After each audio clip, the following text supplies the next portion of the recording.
মানুষ সৌন্দর্য দেখে প্রেমে পড়ে, কিন্তু মন্তব্য করে চরিত্র নিয়ে।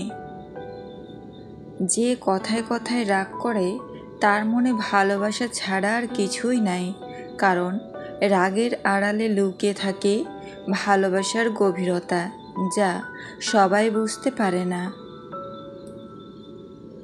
আপনি আগ্রহ না দেখালে যে মানুষটা নিজে থেকে কখনোই আপনার কথা চিন্তাও করে না, সেই মানুষটাকে অযথা বিরক্ত করা বন্ধ করুন। আপনি ব্যস্ত জেনেও যে প্রতিনিয়ত দেখা করার জন্য অনুরোধ করে, সে মানুষটাও কিন্তু বিভিন্ন কাজে ব্যস্ত থাকে, তবে আপনার কষ্ট হবে তাই প্রকাশ করে না। যে আমার সাথে যেমন ব্যবহার করবে, আমিও যদি তাকে সেই একই ব্যবহার ফিরিয়ে দেই, তাহলে তার আর আমার মধ্যে পার্থক্যটা কী রইল? কিছুটা সৃষ্টিকর্তার ওপর ছেড়ে দেওয়া উচিত। গভীর মমতা দিয়ে মানুষকে আগলে রাখা যায় না, তাকে পূর্ণ স্বাধীনতা দাও। হয় সে বুকের বাম পাশে হাত রাখবে, না হয় বুকের ওপর দিয়ে হেঁটে চলে যাবে। কর্তব্য পালনে অনেকের সাথে যেমন সুসম্পর্ক সৃষ্টি হয়, তেমনি ভুল বোঝাবুঝিও সৃষ্টি হয়। লোহাকে কেউ কষ্ট দিতে পারে না, কিন্তু তার নিজের মরিচা তাকে নষ্ট করে দেয়।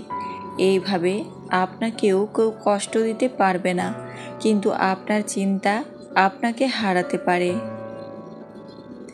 যে কথায় কথায় রাগ করে তার মনে ভালোবাসা ছাড়া আর কিছুই নাই, কারণ রাগের আড়ালে লুকিয়ে থাকে ভালোবাসার গভীরতা, যা সবাই বুঝতে পারে না। আর যাই হোক, নিজেকে ভেঙে চুরে কখনো কারো কাছে প্রকাশ করতে নেই। আমারে ছায়রা গেলে তুমি অন্যরকম এক জীবন পাইবা, আফসোস আমারে পাইবা না।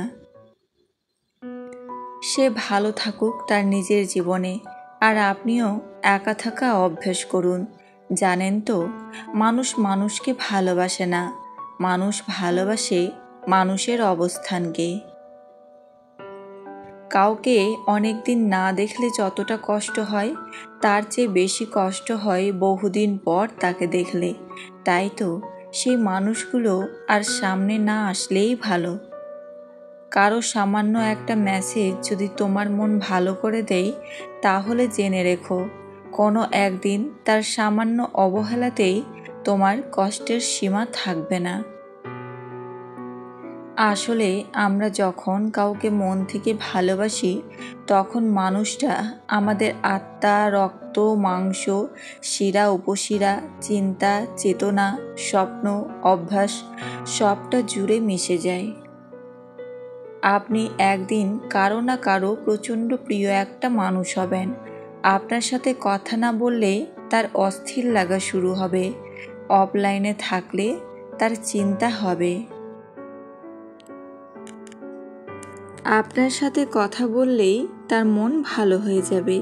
হ্যাঁ, এত প্রিয় হবেন। অপেক্ষা করুন, দিন আপনারও আসবে, প্রিয় মানুষ আপনারও হবে। আপনার স্ত্রীর বিয়ে আগে ও পরে এই বিষয়গুলো যদি তার মধ্যে থাকে, বুঝে নেবেন যে আপনার স্ত্রী বিয়ের আগে খারাপ সম্পর্কে লিপ্ত থাকার সম্ভাবনা অনেক বেশি ছিল। 1. বিয়ের আগে একাধিক ছেলে বন্ধু থাকা। 2. মা বাবার কথার বাইরে চলা। 3. বিয়ের আগে ও পরে অতিরিক্ত অনলাইনে আসক্ত থাকা। 4.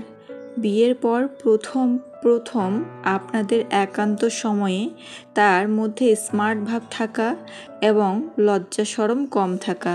5. বিয়ের প্রথমেই বাচ্চা নিতে অস্বীকার করা।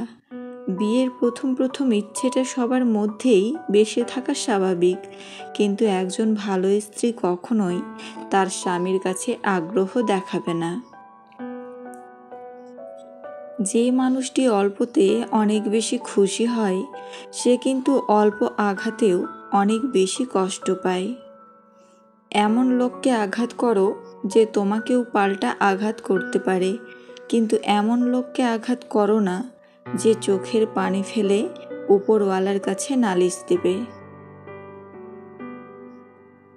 কখন কার কপালে কি ঘটে তা আগে থেকে জানা সম্ভব নয়।